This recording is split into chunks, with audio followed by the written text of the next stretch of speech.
Oh, Yeah, Brightonian boy, how's it going, Dan, man? You good? not too bad. Not bad yourself? Yeah, good, cheers, man. Your accent, that's not a initial Brighton, is it? No, no. I've been here like 12 years now. So I'm Irish, but I grew up in Spain, and somehow I think sound like I'm from the West Country. No idea why. Is that so? What? So, Irish meets Spain equals Bristol. Yeah, that's where they came from originally. I love that. I Yeah, love that's it. what the Anyways, Brits. cheers for coming on, Dan. So, a bit about it. So, it's, your story. How did you get into comedy? Why did you get into comedy? Times went well, and times it flopped. I know we were speaking about a minute before I pressed record. About like what you've done, competitions, gong shows, Yeah. shit like that. And we said, gong shows aren't your cup of tea. No, because I feel like a lot of times in gong shows, what happens is that an audience is waiting for you to fail, and that's what they want. And I think to have a supportive kind of a comedy night, comedy things like that, I think that's just better for the art form because I like to flesh out ideas. I like to be like, here we are, bring you into my world a little bit. Whereas at Yeah. gong shows, I feel it's here the next thing, next thing, next thing, which is kind of like what society is right now, right? It's like we all want instant gratification. Yeah, and we're always ready to judge. And the second, yeah, like you can do 10 things right, the second you do something bad, it flops. I mean, I have a very mixed opinion on gong shows. Like being from London, you know what I mean? Like everyone wants to see Yeah, blood all the time. I I like I like them because the one thing I like about them is that it guarantees a comedian a good crowd, a numerous crowd, yeah, a lot of bums on the seats. The things I don't like are the careless whispers of the false promises of a gong show.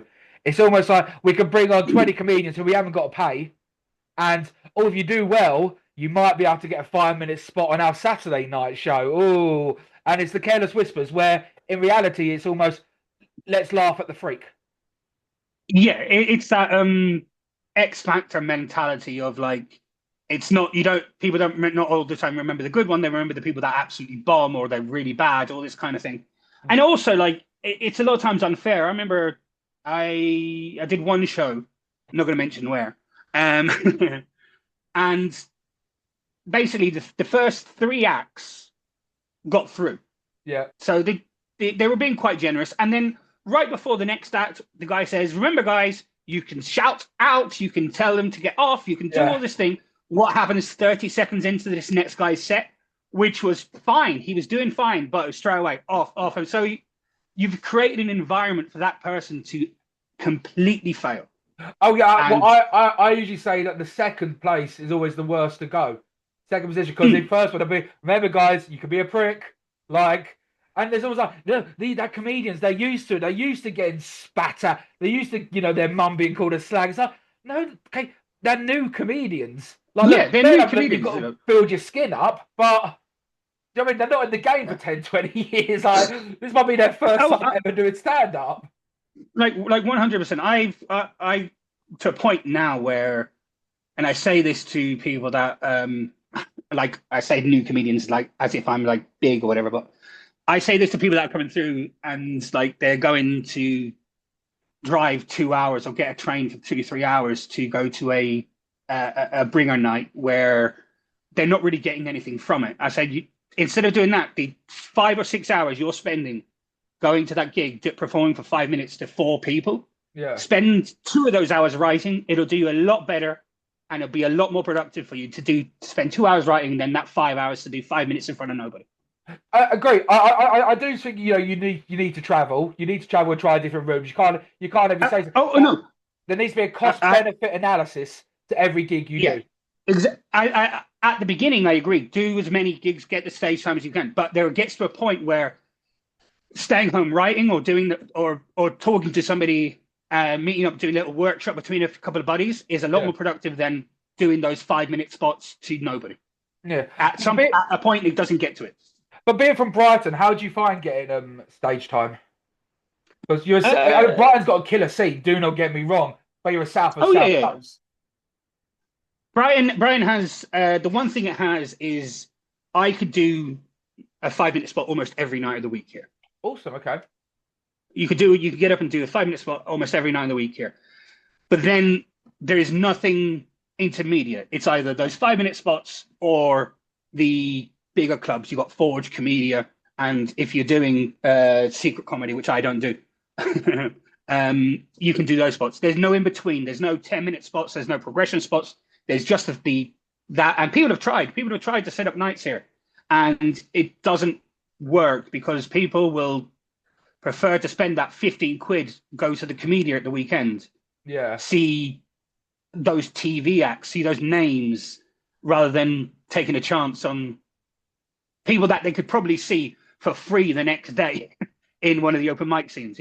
It's a hard balance. Yeah, I've never understood that as such because like I love comedy, student of comedy. Okay, look, open mic. Don't get me wrong. Some of them are dog, and it is just you are witnessing a mental breakdown. But on the flip of that, the caliber, some of them are really bloody good, and there's not much difference. The only difference is that they haven't got a name yet. No, yeah, 100%. Like there's. I'll be honest. Like the quality of some of the open mics here are great. Like and the amount of like pro acts that live here and then we'll just pop into some of them. Yeah.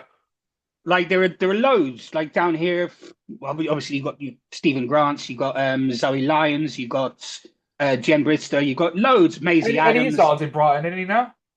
I believe so. I don't think I've never seen him pop down, but like Dylan Moran was living here for a little while and he popped in, and you got loads of acts that will just pop into some of these nights occasionally, and you get lucky enough, and you got other ones that are like Paul F. Taylor, who's big on the circuit now, and he's at the open mics almost every week down here. So you do get a good quality, but the thing is I think it's like it's the difference between somebody that will listen to an album on Spotify and then go to a concert. It's so you got people that will, or going back to again, I mentioned already, that will really will vote on someone that does X Factor, but won't buy their disc, won't buy their album. That's the kind of difference of it is that people see comedy as, and especially nowadays with money, it's their night out for the month maybe.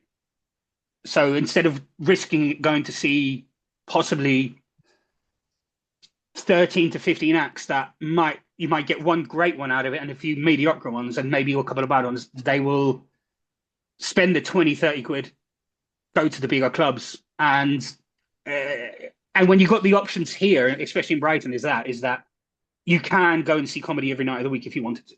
Easy. Okay. So how would you advise a comedian, sort of like, they are doing the open mics, how do they end up getting onto the paid bills? You just have to work your ass off, man. You have to go and you have to travel. You have to go to see people, and people have to see you, and you have to just do the work.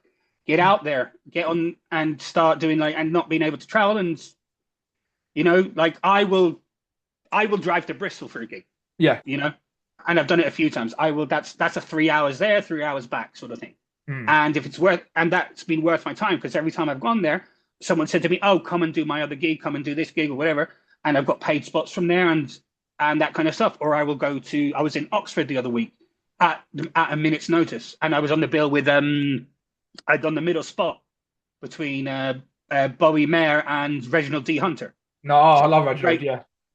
Oh yeah, man. So yeah, it was like in a workers' club. There was 170 people there.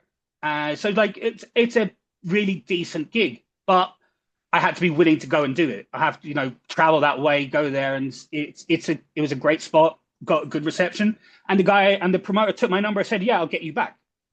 So it's kind of, you're going to have to be willing to take that time out. It's going to be time, money. It costs you at first, and eventually you start getting a bit of money back. And it's not a thing, man. I think if you break even after a night, then it's a good night. Yeah, 100%. And then occasionally you'll get the bigger stuff that pays. I've just been booked for my first weekend at the Comedia. Nice. Which is amazing. So I got booked doing the 20-minute spots there. So that's now feels like a massive breakthrough. I'm doing that in February. So it's my first time being booked for the whole weekend, for the 2 nights, for the Friday and the Saturday. And then, but that's because I put myself out there, I guess, I mean, so, going from how long are them sets? 20 minutes. Okay, and so like how, as I said, so it's obviously like you open mic scene, you bang out a lot of fives and stuff. How do Yeah. you like personally? I find 20, 15 minutes easier than 5 minutes. Yeah, it depends what you're talking about, I think. Yeah, Because there are certain things like I mentioned to you earlier that I've got a brother that has autism, yeah, for example. So when I talk about him, it's really hard to talk about him in 5 minutes because I have to explain who he is. I have to explain to you his kind of like what his autism means to him. It's very personalized and how it affects me. To do that in 5 minutes and get across who he is, and hey guys, don't worry, I'm not laughing at him. You have to realize I'm not laughing at him. It's just a funny situation. To get that across in 5 minutes is very difficult. yeah. Because you sort of haven't like built the trust yet. Yeah, exactly. And so that to do that kind of thing. But there are other things that in 5 minutes that if I've got one bit that I'm working on, because I see it as this way. If I'm doing 5 minutes now, it's to work on stuff. It's like, oh, I need to change a word here, there, or something like Yeah, that. But if you're starting out, that 5 minutes is everything, hmm. you know? And what I see a lot of people doing, I suppose, at the start is trying to write different 5 minutes over and over and over. Whereas I always thought it was, you've got 5 minutes or 3 good minutes out of 5 minutes. Well, expand on that rather than in trying to build something completely different right away. Yeah. No, I was guilty of that also. I think after my first couple of gigs, I know I had about was like 27 pages of material. And I was like, oh, I've got to try this one, I've got to try this one, I've got to try this one. Where, yeah, should have just focused on one bit, one joke, absolutely get that iron tight, do Yeah. that 10 times, and then try another one. Try another one. But yeah, I change my material every time. And then I think that's because honestly, we don't know what you're doing at first start. You don't really know what a joke is. You don't really know what's funny. You don't know what's how to write. It's like I started doing this thing where I've got like my old notebooks, and I would look at stuff that I wrote down 6 years ago, gave up because I didn't know how to work it, and now I look back at it and say, "Oh, wait a minute, that's an idea. Let me try and write that now that I'm a better writer."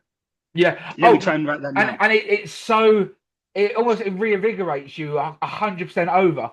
Like, it's a bit of old material. Like, you just did like a little segue bit. Like, I do a joke about, being a twin, being the afterthought on the birthday song, all that shit. Yeah. My nan saying, don't compare yourself, da da da. And, it's all right now, she's dead, ha ha.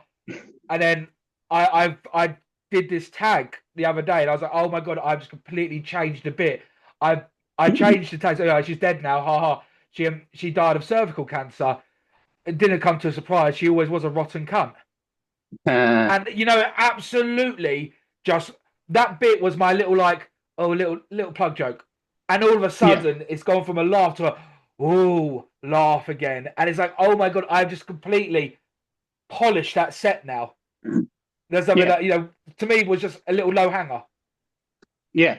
So a similar sort of thing. So I had a joke that I've been doing for ages, for years. I still do it now. And all of a sudden I was in the car driving to a different gig and just by one word, and I thought, how have you not thought about this before? Yeah. So basically the joke is about a girl I was seeing. Basically, I gave the girl a Tupperware with some tuna left in it for her cat. Yeah. And the cat dies 3 days later. Okay, cool. And I'm like, oh, for fuck's sake. And basically like, the joke was, what was I say? Like, the joke was like, how do I ask for that Tupperware back? Because that shit's expensive, but now it's like, how I changed it was like, and it was like, guys, you can't even believe how guilty I felt when I asked for that Tupperware back. It changes the joke, makes it better. Guilty, all the word is the guiltiness of it. Yeah, because it sounds like I'm feeling really sorry about the cat. It makes it deeper. There's a bit of more of an emotional connection. and in the end, I'm just feel guilty about asking for my fucking Tupperware. You know, that it's It's good, yeah. it changes it. You know, and even like looking at stuff because I've got a few gigs at Christmas. And I was looking at old jokes, and I had written down so actually about movies. I was talking about Christmas movies, and I was thinking I written down that Scrooge was right. Okay. Let's So go. so, so I'm on board with Scrooge nowadays because, and this is how again, like I wrote down. I never got it really to work. What's going on here? Sorry, are you back? Yeah, I'm here, bro. I'm here. Oh, you went there for a second. Oh no, no. I sometimes go a bit, like Madame Two Swords when I'm like focused. Yeah. So what happened is that I thought, oh wait a minute. So I broke down the movie a little bit. So right at the beginning, his best friends fucking die. Okay, with The you. Marley brothers die. And then everyone else wants him to be in the fucking Christmas spirit when his best friends have just fucking died. Yeah, cool, with you. It's like, no, fuck off, guys. Let me be miserable in this phase. Also, like, they were also his business partners. So the founding members of his business, two of them has died. So he's going through possibly a financial crisis here, and you're wanting to put more fucking coal on the fire. You know, those little things about it that I find that, you know, the little things that this guy's just misunderstood. This guy needs a fucking hug. You know? Funny bits of it. And also the last part about it is that, you know, we all feel sorry about Tiny Tim in it, and that's fair enough. But the Ghost of Christmas Future took him to see when he died and when Tim died. When the Ghost of Christmas Future could have taken him to the fucking cure for polio. Yeah, it has a bit of a wasted journey. Yeah, to be they honest. could have taken him to actually get the cure for this kid, but then he thought, fuck it, no. Maybe seeing the ghost is actually his mental breakdown from losing his business partners. Yeah, exactly. Like, so this is what I'm saying. Like, so this is what I just wrote down, and this is so all I had from back in the day was, like just that little line of like, Scrooge is misunderstood, and because of me being I suppose a better comedian, better writer now, I just thought of those 3 or 4 things in the space of 15 minutes this morning, which could potentially be a bigger bit. Okay. But when like you say, like you when you drive to your gig, you thought of something new. Do you have the urge to use it there and then straight away, or have you got the resilience to say, you know what, I like that. Let me go back, structure it, and then tackle it another day? Or you like, right, I've got to use this tonight. This is my groundbreaker. Apollo, here I come. I suppose it depends on the bit. If I think it's already solid, I'll throw it in. If I know that it needs work, again, it'll depend on the gig. Because I don't know how you write. I for example, will kind of reverse engineer my jokes. Okay, what? Start with the punchline. I find the funny bit and then go backwards because because I'm not a great writer, let's say. Like, so what I mean is by that is that when I write just straight off, it sounds very robotic. Mm. So it'll be, I did this, I did that, I went there, where it's not my natural speaking voice. So what I tend to do is I will get up on stage, I'll have an idea of what I'm going to say. These are like open mic nights.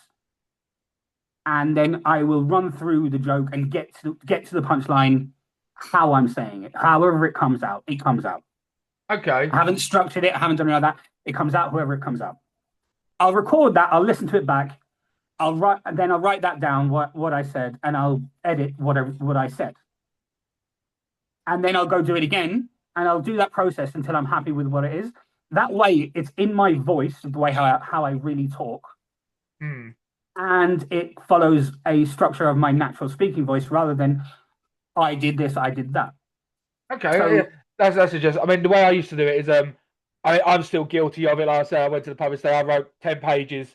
Like I wrote it out like a script, but then I'll now bullet point it. Yeah. Because like I remember I was on the phone to my mum earlier, and I was like, I wrote a Yeah. new joke. It's about porn, but sorry, no offense, I'm going to read it out to you. And I was like, as you was reading it, you know, like you cringe in yourself when you're trying to read a joke from a piece of paper. Yeah. Because you want to stop yourself in that moment, like, oh no, I need to change that over. No, that's bad. Where just saying it, if you know the bullet points on stage, you're just going to get there yourself. You know, it might not be, you know, fine lines, but you know, it is hard. So we'll go back all the way to the roots, Dan. How, what, why, and when did you have the delusion to go up on stage and try and make people laugh? So there was a charity thing here in Brighton to raise money for cancer research and all that. Right. And at the time, my mother had cancer. She passed away since. Okay. And I thought, and it's something I always wanted to do. I love comedy since I was really, really young. My mother would buy me stand-up VHSs, fuck's sake, back in when I was then DVDs, and then when I was in Spain, I was like always obsessed on YouTube watching stand-up and things like Mock the Week and all that kind of thing. And so I thought, fuck it, let's do it. And it was like this thing where you'd done it, they gave you a tutor, we've done some workshops, which was Stephen Grant. Oh, was it Ultra Comedy you did? Yeah, that was it. Yeah. It was they were pretty shit, the guys from Ultra Comedy, to be honest. Like how they set it up. But in fairness, the comedian they got to help us out was Stephen Grant, and he's fucking great. You know, he's so good at joke writing. He told us like loads of things of how to do it and stuff like that, which was good. And so yeah, went up there, done it at the Grand. It was really, really, really, really fun. It wasn't my first, because before that I went to an open mic and tried the set out there, which was really cool as well. I think you should do that first, because then you could actually have a bit of relevance. Yeah, 100%. And so I went there, and really, really fun, and never looked back after that, man. And it was always like, it was shit. It was like the jokes were really, really bad. Oh, they weren't structured, and it's your first gig. Like it wasn't fun. The only joke that I done there, which I've never been able to do again, was because you know, Brighton, you've heard of what the bombing in the Grand, like in '86. The where? The what? The bombing at the Grand in '86, where the yeah. What is that? When they tried to blow Thatcher up, didn't they? Yeah. So how I ended the set by saying, this building, because it was at the Grand. The thing says that this building and the Irish have a very like love it. Yeah, this is more me. Yeah. But look where we are nowadays. An Irishman could come here and tell stupid jokes, and boom. You know, I like that. Yeah. It's stupid, but for my first kind of like ending joke, I was happy with it. Never been able to use it again though. No. I mean, it's very applicable to the place you're in. I know one though, but I tell you, I couldn't teach comedy. I don't think. I think like because when I'm doing the courses, I've never come from a course. I just jump straight into it. Like how much of it can be taught, or how much of it is like like nature nurture. It is that. I do think it can be useful to understand joke structures and things like that, because it was a course and it wasn't a course really with what we done. So basically how it worked was Stephen would get us to go up on stage. First day we're there, tell a few jokes, and he'd say, well, you could do this, this, and this, and you hold the mic like this. And then the next week you do the same thing. So there was no like sit down, here's like the etymology of words and the writing of jokes. That wasn't the case. It was more workshopping, which I think is quite helpful. I like that kind of stuff. I think that can be good. It's good to, I think, do some research on your own. I think learning about how joke structures work, how writing works in general, all this thing is good. Yeah. I think, but I don't think you need a course for that.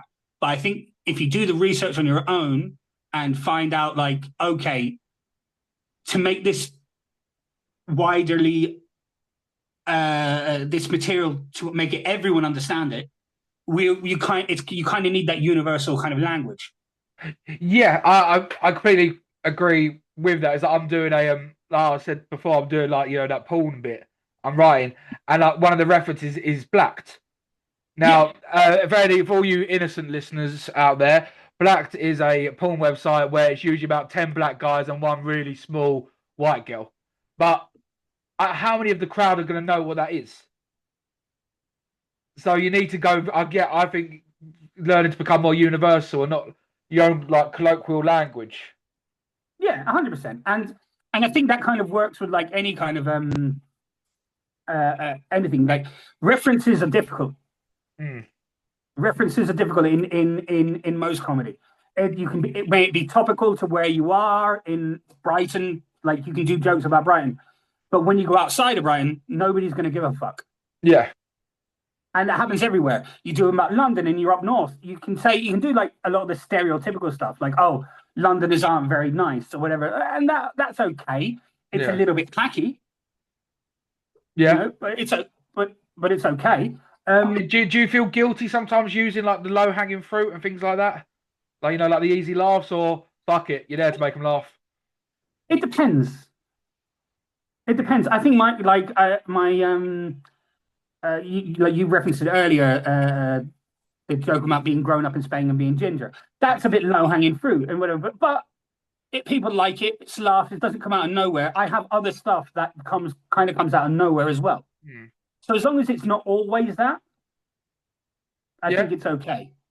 I mean, I said like in your comedy and stuff, like do you sort of have like testers in your bits to be like, right, okay, so if this joke lands, I can then go on to this one or this one? Because something I'm worried about right now is that I've just written what I think is the greatest joke of all time, but it's about 10 minutes long.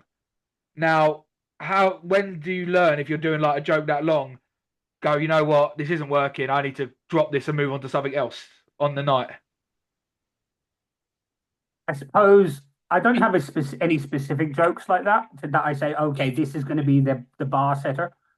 I just think if there's no feel, if there's no vibe, like you're not connecting with the audience, I think sometimes try something different. Yeah. I think sometimes, okay, we have to pivot. Like you didn't like that, okay, maybe you're not into like the racy stuff, you're not into like the you're not into the, I suppose, more blue material, or you're not into that, or they're an older crowd, sometimes they're not getting your internet references or that. You kind of have to go, okay, let's revert back to stuff that you will get. Okay, so say like with this 10-minute bit, would you reckon I need to have like say like in every 2 minutes like an exit strategy just in case? Call it an exit strategy because they don't know what's coming next. I think this is the thing. Is like, okay, they're not into it. I think we put into this when you watch a show, when you watch a comedian, and they change subjects. Are you bothered? Not at all. Then why should you be when you're writing it? No, true, but I heavily overcomplicate segues. Yeah, and I don't know why, and it's the worst thing. Like I said, like once again, like with this bit, I'm like, how the hell do I get into this? How do I get into what's the open that leads into this? But truly, does it matter? No, because I a lot of times I don't think it matters at all. Because it's nice to have those segues. It's good. Don't get me wrong. If you can make one, if it comes naturally, or if you make one, I think it's good. But I think you see one-liner comedians. I know that it's a specific genre, a specific thing, but they will pivot from one thing to another, no problem. Whatever it is. And all this thing. I do think like a lot of times I put it as when I watch comedy, if someone pivots to something else, they've done that bit, they're moving on to something else, and that's great. It's fine. And you can have loose segues. Like it could be with the internet thing, it could be literally anything to do with the internet. The internet's vast, and you can make a very loose segue to it. I wouldn't overcomplicate it. I think a lot of times it is just, okay, I'm done. And that's like, I do one quite abrupt. So I talk about growing up in Spain and all this kind of stuff. And then all of a sudden I just go like, listen, guys, at the beginning of the year, I needed to sort my life out. I needed to lose weight, and then I go on a bit about losing weight and all that kind of stuff, and Mm. it has nothing to do with that. And I never find a problem with it. It's not like Okay. people are like, oh, what happened to that other stuff? No, you've said your punchline, and then you move on. Okay. But what is the listen, guys? Is that the segue? Basically, yeah. So guys, I at the beginning of the year I need to sort my shit out. Yeah. And that's it. Okay. And again, I don't find it a problem. You know, No. I have jokes that I could kind of use as a segue, but if you've got a fine amount of time, whether say you're doing a 10-minute slot or you're doing a 15-minute slot, and you having to spend a minute and a half of that segueing from one subject to another, when maybe that material isn't as strong as the rest, just go and do your strong material. I mean, speaking of the material, do you like? How often do you try out new jokes and stuff? And like, do you always have the same open, same close wherever you go? If I'm doing paid spots, it's usually like the same few openers, unless I'm doing like um unless I'm doing something specific, unless it's like a themed or something like that, or if that's one of the fringes or a festival. Like they do a couple down here that it's basically during Brighton Fringe they do like one night's called Shaggers, which it's like a later night show and it's meant to be about sex and relationships and things like that. Yeah. So if they're that, I won't do that. If it's open mics, or then if I'm not getting paid, even if it's a 10 spot, if I'm not getting paid, I will throw in new material. It's almost like, if I'm not getting paid for it, I can sort of do whatever I want. Yeah, to an extent. Reason, yeah, Jummy, you don't want to go within reason, because sometimes maybe, okay, this is a progression spot. If it's a true progression spot and I know they're doing progression, because a lot of people say progression and it's fucking not. Oh, I do think promoters do have a lot of careless whispers. Yeah, 100%. A hundred of sweet nothings, because we haven't got to pay them. Come in, do your best stuff, and you might get a circle jerk later. Like it's it's not right. So yeah, so if it's not paid and it's not thing like that, I will throw in new material where I want it. Essentially, like I'll think of it beforehand. Obviously, going to the gig, I always have a notebook where I write out the bullet points of the set on the night, and then I'll keep that and I'll refer back to that later on and figure out, okay, does this work with this? Does this work with that? And all that kind of stuff. So I'm not too precious about where it goes in my lineup. Fair. I mean, one that I've completely reversed my opinion on. I used to get really annoyed, even on open mics, when people would like go through their phone or get a book out and stuff to read their notes, and it used to always piss me off. But then I've completely changed my opinion on that now, because I used to go up no book and that, and I used to wing it and then miss out loads of stuff. Where now on open mic stuff, I'll still like, I'm trying new material, I'll take my notepad up on there to make sure I get it right. No, I think notepads are better than phones. I think phones. Agree that, yeah, 1,000,000%. I think phones, a lot of time people are fiddling around with it. They close something. I think that's it's just more to go wrong. Yeah. I think if you have your notepad and you're reading off your notepad, I've got no issue with that. I think phones, if you've got nothing else, I get it. But buy yourself a little notepad, and it's just going to it's a lot cleaner. It looks better. You're not fiddling around with it. You're not opening the phone. You're not looking for the right note. I think that's just it, because it wastes everyone's time otherwise. Yeah. I'll tell you the one that winds me up, and everyone, I know I'm guilty of this because I don't record my sets. I'm so guilty of this. But if you're going to record your set, have it ready before you're meant to be on. Yeah, 100%. That is a massive peeve of mine. One I want to ask you, Dan.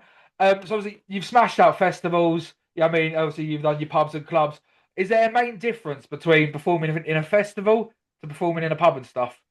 So it's like the whole ambience is very different. When you say festivals, do you mean like a tent at a festival? Or do you mean like a fringe? Yeah, like fringe tent. Okay. So like a low hanging bar. Yeah. Pubs and clubs. Well, pubs mainly. Pubs, you can get people that might be just there. Oh, let's just drop in upstairs to the comedy, and they're really there for that. They're not really interested in that. They might be more interested in drinking. Yeah. What you tend to get at festivals, I find, is that they are there for the comedy. They've specifically booked that time because you might be doing a show in the afternoon and people are there to see you. So they're going to, I think automatically they're already going to be a bit more supportive. And because there's that social contract, isn't there, of like, I'm here to perform, they're going to be a bit more lenient. And they know, like, especially if you're doing like a work in progress, they're definitely going to, they understand more that this isn't my finished, polished bit. This is going to be, we're working stuff out here. So they're kind of more, I suppose, forgivable. Whereas like pubs and things like that aren't so. And I think to an extent, like the bigger clubs are the same thing. Is that people are there to see comedy. People are there to have a good time for that. They're there for that reason. They're not just there by. They're not just there by by coincidence. Okay, so would you say it becomes easier then? Like the further down, the more you progress, the easier it becomes, or is there more pressure? I would say there's definitely more pressure, but I would say that it's. I suppose you get less of the unpredictable environments. Okay. So like again, but I think this comes with like picking and choosing your battles. Like I don't want to go to Portsmouth to perform in front of a crowd that's or a pub that they're ordering food at the same time and getting that stuff in the way. Don't get me wrong, you have to go through that shit. Yeah, you got to get your stripes. Yeah, you have to go through that shit. But right now, that's not worth my time. No. You know what I mean? That's not worth my time in regards of doing that because that's what it is. I think you just kind of learn. It doesn't get easier. None of this is fucking easy, man. No. Like getting up in front of people trying to make people laugh is not an easy thing to do. I mean, is there like, because the one thing I've always struggled with is trying to like, I'm progressing and I'm progressing quite well, I'd like to think, but I've put no metrics in place to define if I'm getting better. Would you say there are any, or just you just feel it in yourself? I don't think there's any specific metric because one week you could be doing a great show and it's going fucking well and you've had a great fucking week of gigs, and then the next week you feel like shit because it's not how you want it to go. Something a bit hasn't worked. Maybe you had a couple of shit gigs that you wanted to be better. There is no kind. It's going to be ebbing and flowing always. I mean, how would you define bombing? I'll let you know when it happens.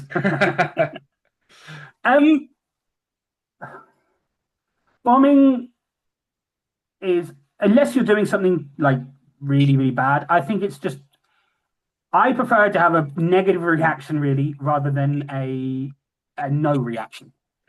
Yeah, do you know what? A lot of comedians recently have been saying that they'd rather a boo than a silence because they know where they're going wrong. Yeah, exactly. If you get nothing, then okay, I don't know what's happening.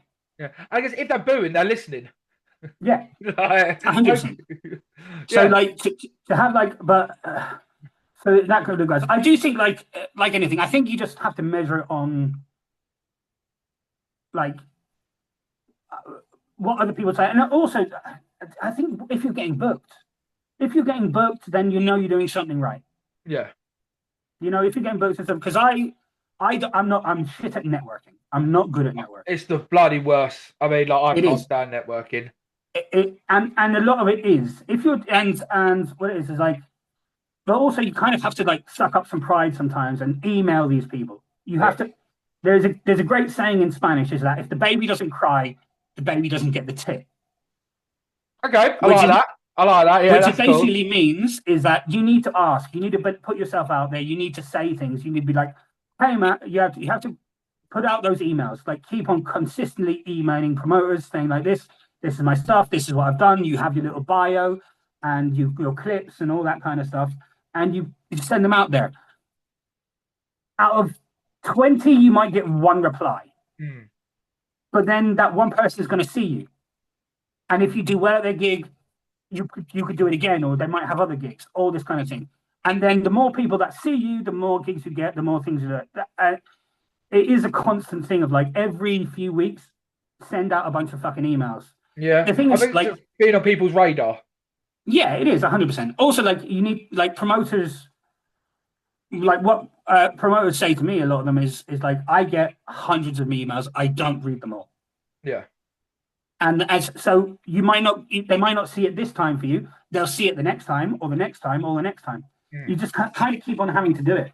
I guess yeah, it's just a numbers game, isn't it? It's a contact It sport. is. I mean, the bit I hate, and like to be honest, well, when I started comedy, I was like, you know what, okay, because my first gig was Comedy Store, King Kong. First The gig, gong. yeah, minute 23. You know, he humbled me quick, but I It's was like, pretty okay, you good. know what, I'm gonna do this. You know, 2 weeks later, yeah, I'll be doing Apollo. You know, I'm gonna smash it all that. So I got brought back down to reality a little bit, and the one bit I didn't know was so important is the networking and the social media presence. Yeah. And I hate social media, but it's the devil you got to dance with. Also, one thing I love doing is making up random fucking sayings that don't mean anything. Like the devil you got to dance with. I don't know what the fuck that means, but saying it with conviction. How do you find the social media side of it all? I haven't really been engaging with it much. Mm. I don't have a lot of followers. I don't have TikTok. I put out a few reels every now and again because one of the things is it's hard to get firstly, it's hard to get good recordings. Yep. Like I don't want to put out a video that doesn't have good video, but more importantly, good audio. Yes. And that's really fucking hard to find unless you're investing your own shit, which I don't have the money to be investing in, like a mic to put on me to do a 5 minute spot somewhere and all that. And I do think it'd be nice if the reason we get more American uh, like reels and stuff like that is because clubs invest in that. Clubs invest in their things like that's the reason hot water got so big. Yeah. Is because they invested a shit ton in the time, more importantly, probably more than the money, in getting decent video clips, decent audio, decent stuff like that, and they put it out there. I do wish clubs did that more. Yeah. I mean, do you think in comedy, like, I don't think there is a gateway in regards to in this day and age. I don't think there's a gateway like be it man, woman, black, white, whatever. But I think there is a financial gateway. Oh, 100%. 100%. If you can easily spend £5,000 to go to Edinburgh Fringe Yeah. and it not touch you, then you already have an advantage. I mean, if you can take off the 28 days of work alone, Yeah. like, If you can do that, then it's good, you know. And because I know people that have been there in the last couple of years, and they spent their 4.5 grand, sold out every night of their show, still lost money. yeah, So mad in it. it's become something that's for me. It was like a a goal, a milestone, a something to potentially do in the near future. Nowadays, I don't see it as something because I know somebody that was that's a booker for clubs and shows and all this kind of stuff. Do you know how long they sent them to Edinburgh for? How long? 4 days. Mm. So if the industry doesn't care about it, No. Well, I was one of my first people I had on was Alistair Barry, like yeah, the fucking legend of the game, and he said agents won't they don't go to Fringe anymore because it's all online. Going, yeah, why do all that? Spend the money where they can just go on Instagram and stuff. So if they're not bothering, and I said, Fringe, it will not make you a no one to someone, but it can make you a someone to more known. yeah. If you're doing Edinburgh Fringe and if you get on one of the nominees, if you get one of that, it's probably worth it. And for some people, it does work. Yeah. You know, for some people it does work. But then again, you look at someone like I suppose Vittorio Angeloni, Yeah. who's just putting out all his own stuff and there's that and created that kind of that thing without doing the whole rigmarole of that. Even though he done Edinburgh, don't get me wrong, but like he could be controversial. You could love him or hate him and stuff like that, but you can't knock his kind of work ethic in that regard of being like he's put out all his own stuff. Yeah, well, I think that most of it is the work ethic, and I think the one exciting thing. Okay, I'm in conflict with this one because I think a lot of the clubs they've got their people now. Do you know what I Yeah. mean? Comedians don't. A lot of comedians they don't die or retire when they get to that level because I mean they'll go down, bang out, you know, what I mean, a 20 minute, get 300-400 quid, jobs are good, and a lot of them do go through agents. I don't know how important agents are in the game anymore, or are they just a stamp of approval? I wouldn't know because I don't have one. But I've known people that have had them and dropped them. I know people that, but when they did have them, they would get more gigs. Yeah, So because some places will just, instead of like going to the comedians directly, they'll just go to the agents and say, listen, we've got these spots here, here, and here, and you yeah. can get to do those spots and you get to those things. So in that regard, maybe again, it's hard to know without having had the agent. Yeah, because I guess they're probably like they send the email out like, look, this is the budget, this is this. Who have you got? That Yeah, instead of negotiating with each comedian independently. yeah, All that. exactly. Or I've got a night in whenever I need 3 comedians that night, and it's a one shop all. You Yeah, know, they'll send you 3 comedians at 3 different levels that they have yeah. Bosh, bosh, bosh. for Nice. budget. But that's why I think social media now is. I know now because I guess it's always been so important because like when I'm in it, I'm guilty of it also. When I interview a comedian, the first thing I do, and I'm guilty, is go on Instagram and see how many followers they've got. Yeah, And I 100%. don't know why I benchmark that to how funny I think they're going to be. Uh, it's a weird one, isn't it? It's a weird one of being like it's damned if you do, damned if you don't. Yeah. Are you because the problem with Instagram and TikTok and all that, and they're fun and people that are funny on them, that or people that got a lot of followers on them. I I would never see those people do those jokes in clubs or do those jokes in those kind of jokes Mm. because it's a completely different audience. Yeah. Well, they say it panders to the lowest denominator. Yeah, It's the most stupid shit. Like I hate. Like I smashed this all like this, but then I see a 19-year-old girl go like online. It's like 3 million views. And I don't get it. I don't get it. But it panders to like the lowest denominator. the weirdest ones I find is when people. I understand if you're miming a song. Yeah. I get that. Okay, I get it. You're doing a little dance, you're doing something. The one that I never understood is when people mime people stand up. I don't know if you've seen that. No, but I've seen some. I was it 2-3 days ago. I can't remember who it was speaking to, but in their local social club, they had a Lee Evans and a Peter Kay tribute act. Yeah. Now that to me doesn't make sense. I understand tribute act for music, but tribute acts for comedians, They've been around for a while. It's very much it's very kind of Benidormy, if that makes sense. So people that are maybe expats in Benidorm and Peter Kay's never going to fucking go there, obviously. Yeah. Well, then when they will have the tribute acts there. I think I wouldn't class them as comedians. No. I'd class them as probably actors. Yeah, I mean, yeah, because I call out joke thieves. Do you know what I mean? Yeah. John Wells in the world is a bloody joke thief, in my opinion. But these people are literally making a living going up and being a fucking tribute of. Yeah. It doesn't make sense. It is a weird one. I again, but it's hard to. I wouldn't put them in any class as a comedian. No, okay, fair enough. I think they're what they're doing is acting, and that's more of a, I suppose, a performance of a theatre performance rather than it is stand up. I think it's a completely kind of different category. Not that it's right. I think it's fucking it's crazy. Yeah. And I wouldn't want to go see Peter Kay. I definitely wouldn't want to go see a tribute act of Peter Kay. Yeah. What's up with Peter? I like Peter. It is mental. It does seem mental. Okay. One I always like asking: crowd work. How are we getting along with that?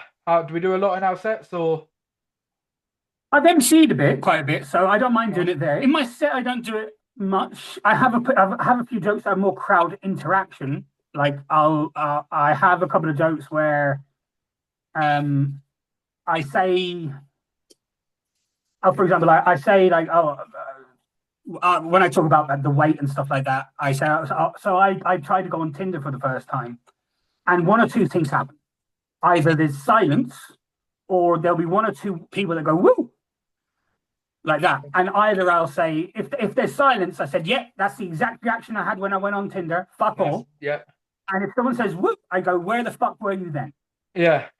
Okay. It's more like interaction like that. I have another one about my brother where I go like, so my brother communicates in a very specific way. He does what he does is he mimics, or what he does also does a lot is he'll have like these pre-made up phrases that we all use, things like hip hip hooray, or I'll say that you might know this one. I'll say like I can't say goodbye to him. I have to say see you later, alligator. And then someone in the crowd always says, in a while, crocodile. Yeah. And I'll say, oh, some autistic people in. Nice. Okay, yeah, cool. I like that. That kind of stuff. But crowd work with MCing, I think a lot of people,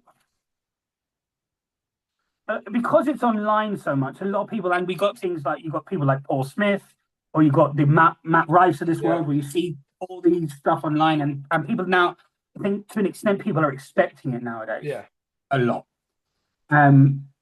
especially people that don't go to comedy often. Yeah, they think that's what it is. So what people forget is that the majority of people, and I'm talking about not comedians, but the majority of people are fucking boring. So a lot of times, like when you're talking to Dave, who lives in Salisbury, who works in IT and maybe goes golfing at the weekends, a lot of time there's nothing fucking there. Yeah. And so what the worst one I find is I had this the other day, outside having a cigarette before I jump on.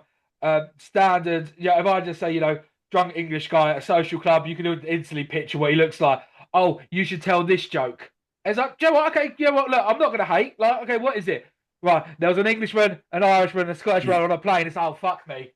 Like, I can tell you the punchline. Like, you haven't got to give me the 5-minute bit. I can tell you the punchline already. And it's like, but then, and that, like, how disappointed would you be if, like, a comedian just went up there and just did knock jokes?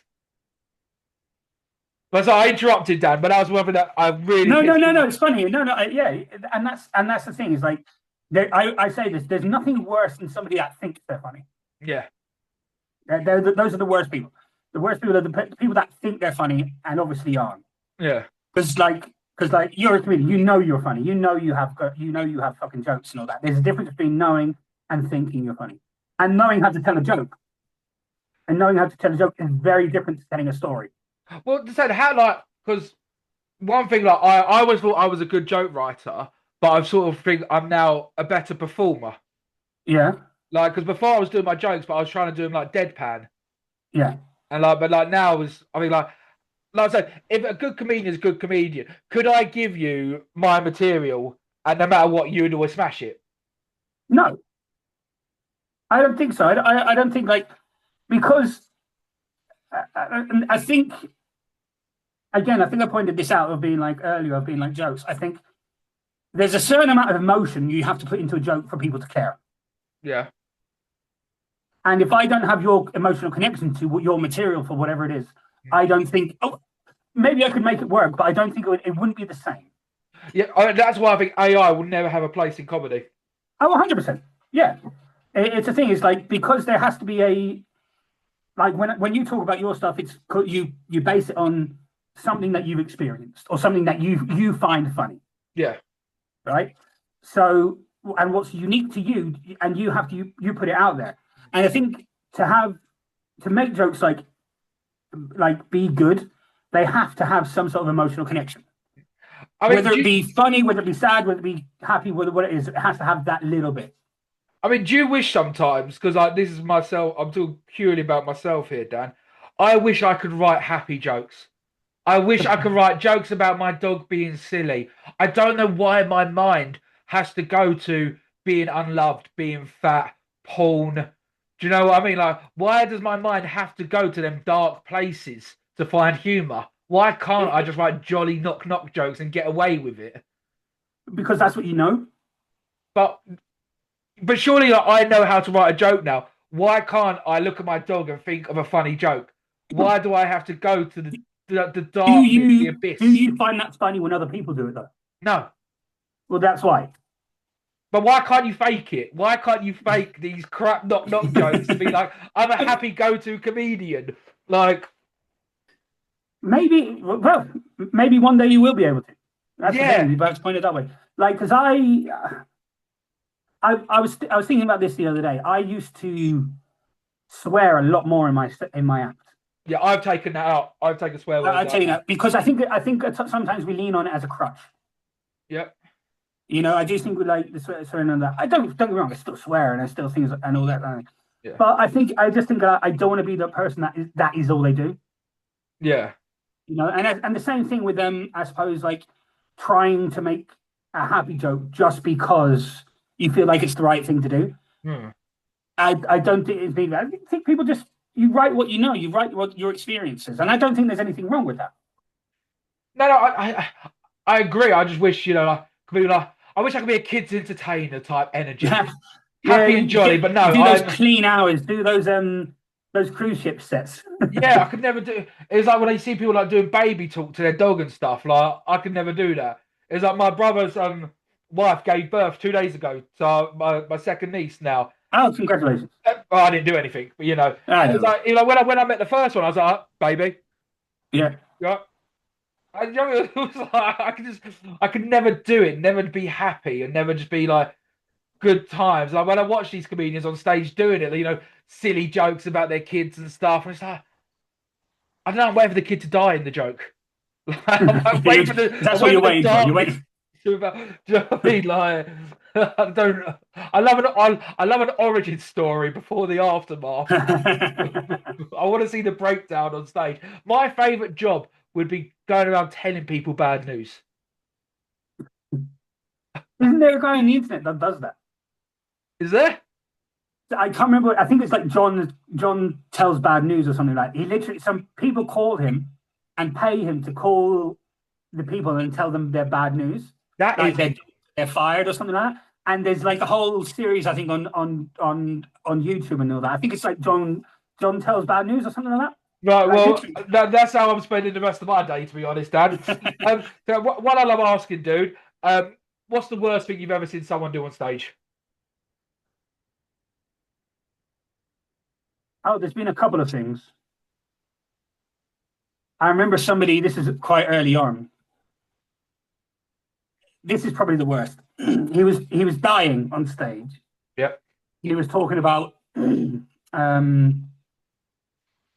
Boris Johnson. This is a few years ago, and there were these two Indian lads sat in the front row, and he says these two terrorists. Brilliant. Cool. So that was probably that was bad. And okay. Another time, I was in Croydon doing a gig, and it was a predominantly black crowd. And I've never done a black. Was that a Vauxhall? No, Croydon. Sorry. No, Croydon. This is near Box Park in Croydon. I've never done a black crowd. I want to do a black room so badly. Yeah. No, they're good. It's really good, man. They're really up for it. But always, man, like it's always I've heard it's one way or the other. If they love you, they love you. They have don't to like have something about you, I guess. Yeah. You can't. You have to like go in with confidence, essentially. Yeah. So this other white lad gets up on the stage, and he's wearing a polo, a blazer, and a backwards Kangol hat. Now, this is important. Kangol hat, like they used to wear, like Samuel Jackson. Yeah. I was thinking, yeah, cool. I'm with you. Yeah. So he's wearing a backwards Kangol hat. He's wearing a blazer and a polo in a black room. In the black room. The scene's already set to perfection. And so I think he's from somewhere like Ipswich or something like that. Brilliant. And also he's got a double barrel surname. Okay. And he proceeded to tell these predominantly black crowd in Croydon how rough his childhood was. Oh, it's like you watch them videos. It's like Eton boys using the words like fam and blood. Like, oh, blood. Yeah. Oh, allow that, fam. It's like, oh. Oh, so that wasn't well received, no? Well, they didn't do anything. He just died. There was nothing that. But I was in the back cringing. Like, oh Yeah. man, this is so fucking awkward, kind of thing. Or just no Also, what awareness. this happened to me early on as well. This is a story. Uh, so I'm in this gig in Worthing at this cafe. So it's a late night cafe. They'll shut it down for the gig. So it's basically just doing a gig in front of a cafe. Yep. Again, early starts in comedy. This is what you do. Um, the MC was Dave Benson Phillips. Nice. Okay. So children's TV, has his guitar. Yep. It's quite fun. So right before I'm about to go on stage, like right before he's introducing me, and so it's set up like cabaret style. There's a few tables there. Two guys, one of them pretty big, like almost my size. They start kicking off and fighting, Brilliant. like throwing punches to the point where I'm walking to the stage and they literally going out the door, and I can see the window to my right there. And I'm like, I get off stage, grab the mic, and I'm like, guys, these guys are really fighting outside. As I say that, the police go by, they stop, and they get him. And one of them ends up getting tased. Nice. I mean, no one will give a shit about your set. No, nobody does. Yeah. So we decided to have a little break. Standard, yeah. A little break. So they put a break then, and then all of a sudden, then Dave Vincent Phillips doesn't say anything, just goes back on stage and says, "Everybody, Dan Harding," and then I have to fucking go on to that. Yeah. So one of the guy that didn't get tased, he's back in the room, and how I kind of dealt with it was like, mate, you just stole all my thunder, kind of thing. You're like, I think I meant there was like a Tyson Fury fight the week before. I think I said I watched the fights last week. This was a lot better. That kind of stuff. Nice. Kind of got it back on track just to a point. But it's just one of those insane experiences, like of crazy nights, unpredictability of these early comedy stuff that you can't really, you don't know how it's going to go. You don't, but also they are the bits where you get, they're like the side quests, like the bits where you do learn to experience. Now, I'm not saying that'll never happen again, but it's something that's molded you even further. Yeah, 100%. It's a crazy kind of like one of those experiences. Like and again, like for things like this, it's great as an experience. Like, look, somebody got tased at my gig. Yeah, it was shocking, but oh fuck. Yeah. Oh, hey, my mind works. God, Dan, I'll end it with this one. I always end it with the same question that I always love. You said we haven't bombed that hard, so I'll go straight to it. Someone's never done comedy before. They come to you and ask for advice. Like, look, I'm thinking of doing stand-up. Can you give me any advice? What would you say to them? And you can't say just do it. It's hard to, because that is the kind of fucking advice, isn't it? Yeah. I'd say if you're going to do it, it depends what you want it for. If you want it as something that, as a hobby, and you just want to socialize, because a lot of people just want that. Yeah. Then come along to an open mic night. I'll introduce you to some people. Lovely bunch of guys. Write some jokes. Get up on stage. If they work, great. Try it again. Mm. If you want it to be something else, if you want to try and advance in it, you want to be, potentially one day your job, as I would say, like that is very, very fucking difficult. Mm. First of all, but if you want to do that, it is that you have to be willing to put the work in. Mm. Like, it's a lot more work. You're gonna have a lot more bad days than good days. You're gonna have thick skin, and you're gonna have to be able to move past bombing. But at the same time, you're gonna have to be move past doing well pretty quickly. Yeah, because I think nobody cares. No one cares, and the open mic level is good. Yeah, it's like going to watch amateur football. That's still 10 times better than your goals team. Yeah. It's a thing. Is what you have to realize is that if you bomb, the only person that really cares about it the next day is you. Yeah. And if you do well, the only person that really cares about it the next day is you. Mm. Really, at the end of the day. So you kind of have to move past both of those things pretty quickly. Yeah. I think. So have thick skin on both ends. Yeah. And I mean, I would like to know the stats of at what level do you have to be to make it your full-time job?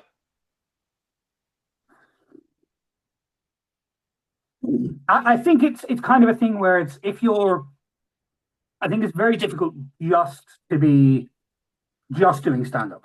I think that's almost impossible right now. Yeah. You have to have other things nowadays. You have to do your social medias, your podcasts, or you're a writer for other shows and things like Yeah. that. I think, or you run your own comedy gigs, or that. I think to do it solely as stand up, just that nowadays, it's virtually impossible. I think the time when you can start make solely on it would be when you're touring. Yeah, Maybe not even then. maybe not even then. Again, it depends. Like, because you might do tours of like small venues, and you're still not making it. I don't think Yeah. with the whole thing. I think that's a hard one. Listen, like if you're headlining a comedy store or you're doing like big shows that where you're getting, I don't know, a grand a pop, like it's like I know some people do. Then yeah, then if you're doing like 4 or 5 of them a month, you're going to be okay. Yeah. But how You do you know, get to that bit? I think you need the social media presence, and it is a you need your social media grind. presence, you need TV credits, Yeah. which are really really hard to get nowadays. It's almost impossible to get TV credits because even like things like what's coming up, you know that the British Saturday Night Live thing that's meant to be happening. Yeah, I don't know how that Saturday Night Live is going to be working in the UK. Don't know. I know a few people that are waiting to go on their auditions. I know a few people that are waiting to go on but my thing is, I'm afraid of it. Is that I feel like it's going to be the same faces we see all the time. Yeah. On TV. I feel like, and this is no discredit to them, but if it's going to be Ramesh, if it's going to be Nish Kumar, if it's going to be all those people that we know that we see all the time, I think I think that's a shame. And that's no discredit to those. I think those guys are great. Those guys are fucking brilliant. Because if you was in their position, you would say, you know what, fuck everyone else. Of course. We all would. Yeah, you have to get it. Yeah. Oh no, I'm not. This isn't any discredit to them. I just think there'll be things like I know Mock the Week's coming back, but on a different channel. That kind of stuff was good for newer comedians. I think there should be more. It'd be great to have more stuff like that. The only problem is it's expensive to run and it doesn't sell. People aren't watching TV anymore. No.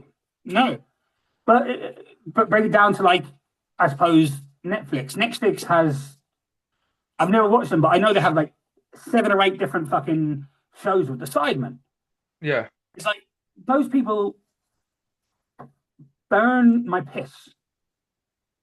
Now they've done really well for what they are, from what they've done. But funny? None of them are fucking funny. No, they're not. And I mean, like, I know it sounds. I'm going to go down this rabbit hole.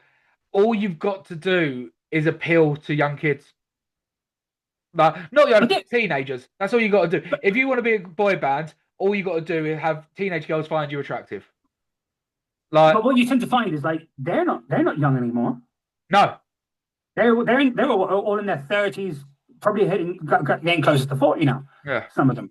But the thing is that their audience has grown with them, so you still get people in their late 20s and 30s watching it. Yeah, and it's a shame that like there isn't a platform for, I suppose, up and coming younger comedians that isn't like off their own back of doing stupid fucking TikToks.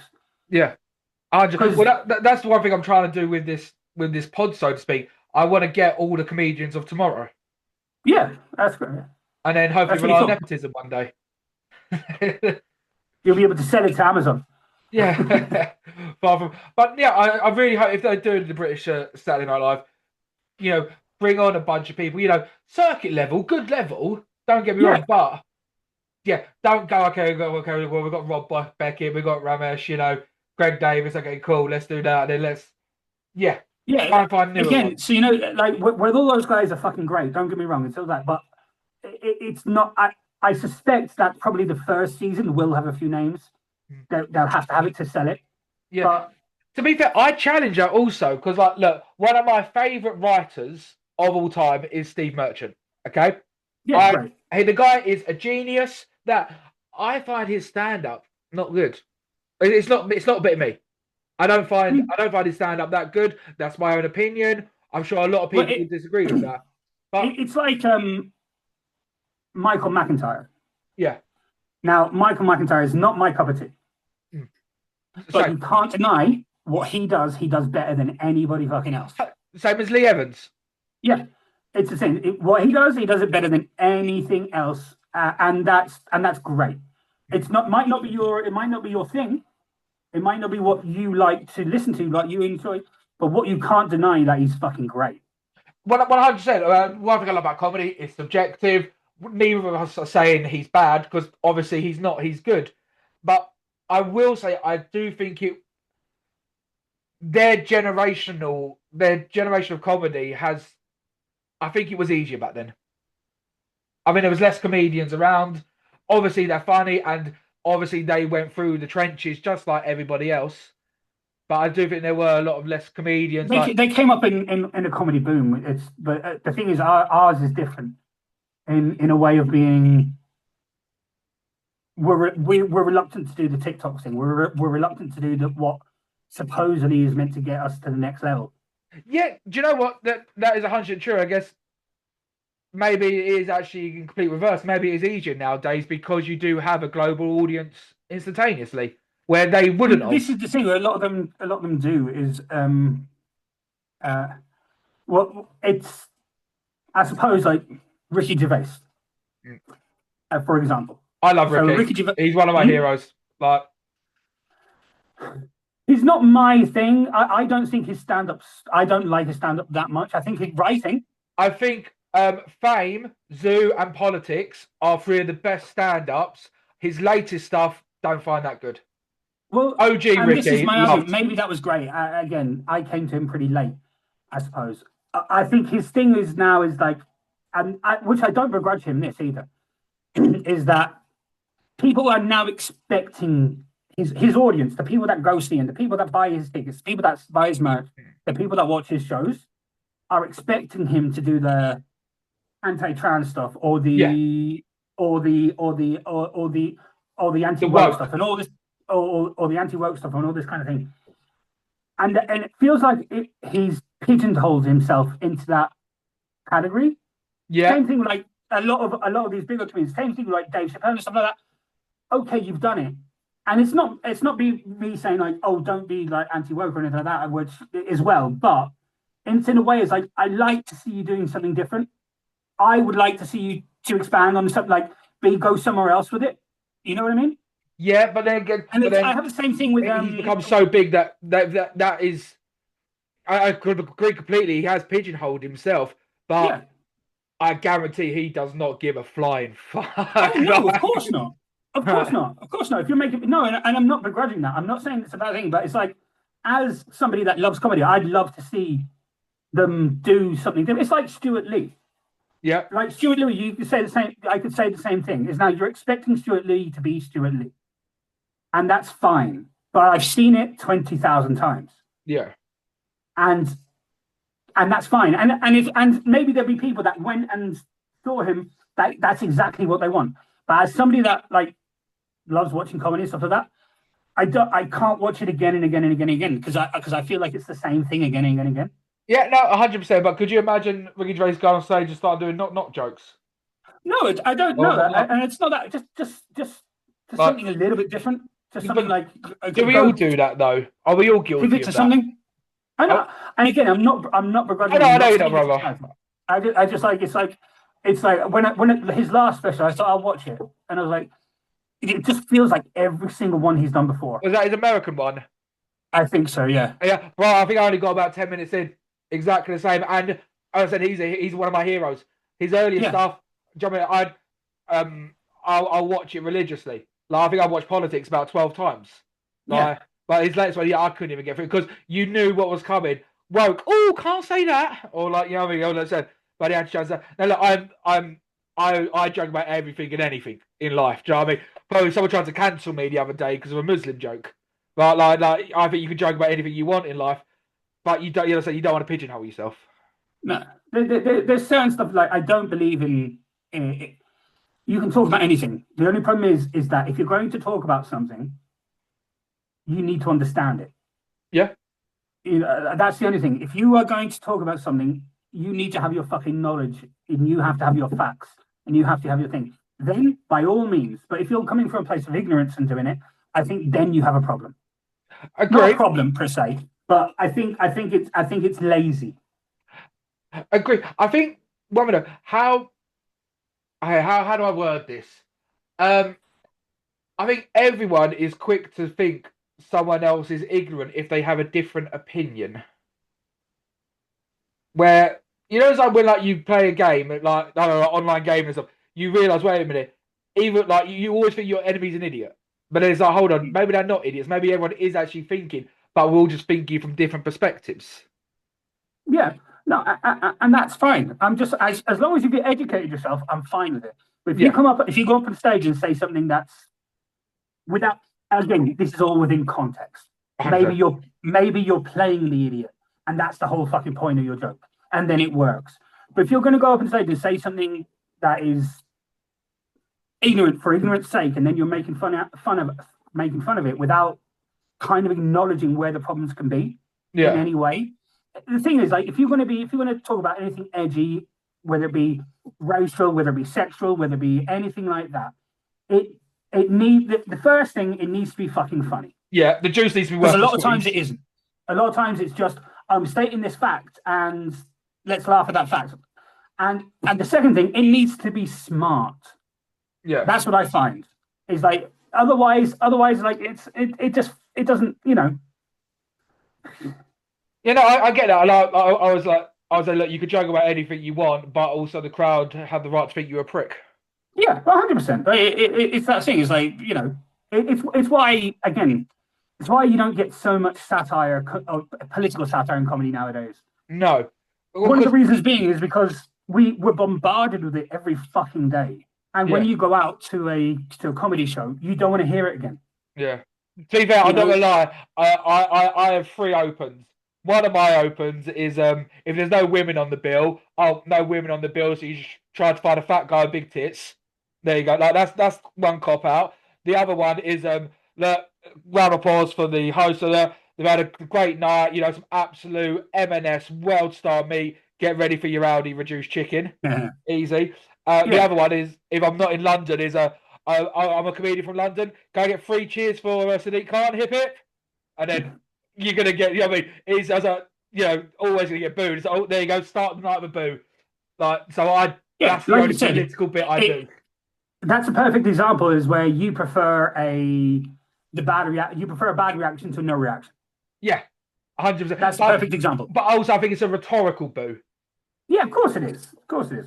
Because again, Like because people outside of, again, I suppose this is where it comes in. The people outside of London don't really know what it's like no, to but kick everyone, it. I think most people think Sadiq Khan's a Wally.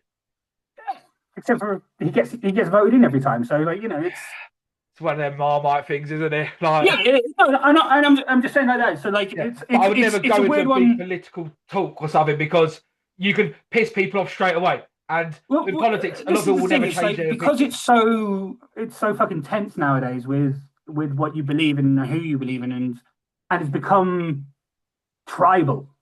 Mm.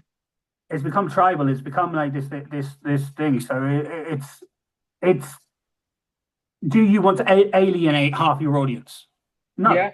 Well, I had a shocking one. Like I said, I went Brighton Uni, and I won't say my political party, but back then I was conservative, and I was talking to a girl at a party, and we were really getting on for about 2 hours. Then politics came up, and I think it was during the Brexit time.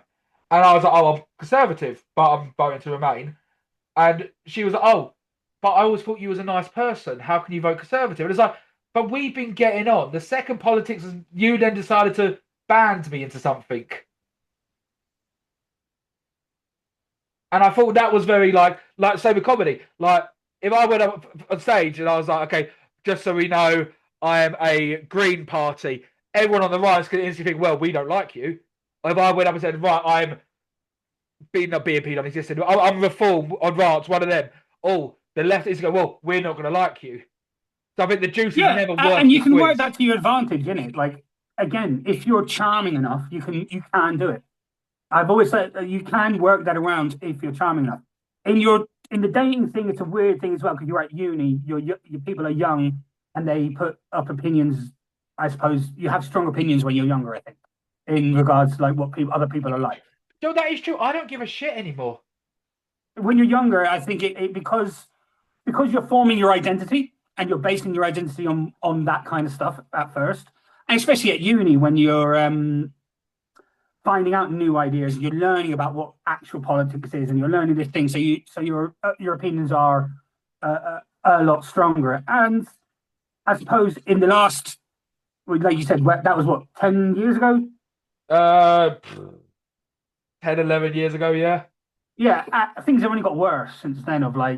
Of separations Yeah. of that kind of thing. You know, it's that's more of a societal thing. That's not a comedy thing. But in comedy, I just think you see less and less of it. You see less and less political satire because people don't want to fucking hear it when they're out Yeah. To be nowadays. honest, I think everyone's so tired of it. But that was weird because I always thought like the darker days we have, the more like how do I like, the less caring people would be, or more up for it they'd be. Where it seems to be in complete reverse. Like life's shit right now for most people. Well, I suppose if you take into account, it's like punk rock. So Yeah. you get punk rock. Punk was a a against that kind of like that norm, the Oh, you're dominant about norm. 90s punk rock, 80s punk rock, like Sex Pistols, all 80s, that. Okay, yeah, more cool, cool. 80s punk rock. Yeah. I was about Blink More 182, Sum 41. Okay, cool. no, not that. No, no. I suppose more punk, not punk rock or punk pop kind of thing. Yeah. So, but if you look at 80s punk and all that kind of thing, it was like anti-establishment, anti this, anti Yeah. that. Whereas, like, I suppose, especially young people nowadays don't really have that. It's a very different kind of rebellion. Yeah. It's a very different kind of rebellion. So what I is put it in music context. I think, and like we grew up. I suppose I didn't grow up in like 80s punk, but I did grow up in 90s grunge. Yeah. And that was our kind of like rebellious stage, and that was our thing. Well, nowadays it feels, and maybe this is an old man in me. You get things like I suppose Billie Eilish and all this kind of thing, where it just seems kind of like more moany rather than rebellious. Yeah. I guess yeah, And is it less about the movement and more about people's individual personal message? I think so, Hmm. and that's fine. And again, like I think we to an extent, it's so much part of our lives that translating that to comedy now Hmm. is because it's so individualistic. It's very hard to get across. Like it's easy. It's easy to go up on stage and tell a joke about Trump or Keir Starmer Yeah. or that is easy. It's shooting fish in a fucking barrel. Oh yeah, cool, yeah. Trump's a wanker. Way, Yeah, round of applause. Here I come, Apollo. it's very very fucking easy to do Yeah. that. And so why I don't do it is is that reason is it's very hard to satire something that's so ridiculous. Yeah. It's very hard to to make fun of like something that seems absolutely fucking ridiculous and to keep it like that light-hearted way. Yeah. You know what I mean? I agree. Well, that's why like look, I've nothing against one-liner comedians. They are my guilty pleasure. I would never do one-line comedy because I feel like it'd have no relevance to me.